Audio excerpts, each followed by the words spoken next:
Magandang araw mga master, happy weekend po sa inyong lahat.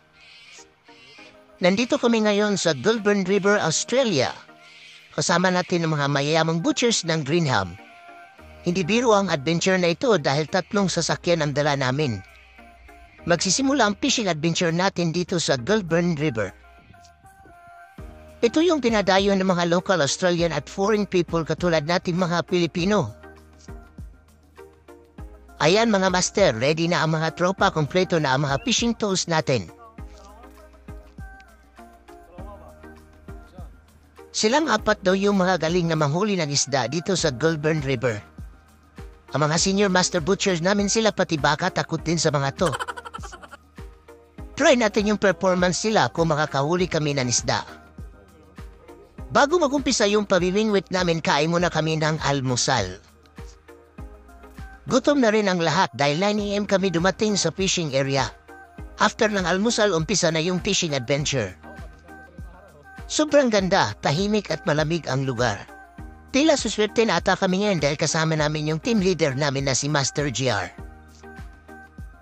Bagaling to labuner, tingnan natin kung makahuli ba ito ng isda. Sana all.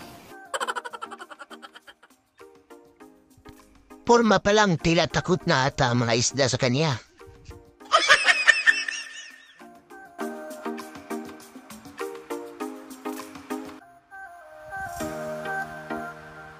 Pati si Boss Y ayon napaupo dahil napagod na sa kakahuli ng isda. Umabot kami ng 2 oras dito dahil akala namin makakahuli kami. A few moments later. Ayan tuloy sa sobrang inip namin, lumipat kami ng ibang spot. Baka dito kami ipala rin makahuli.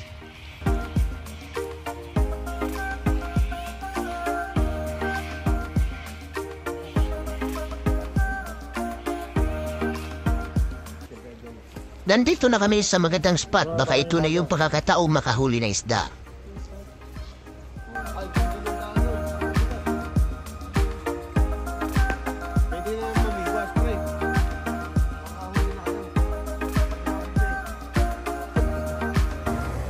Ayun, nadisturbo pa yung isda dahil may dumaang speedboat. May isa pang disturbong pilay na iwan ata sa speedboat. Ibang level din ang trip at adventure namin dito.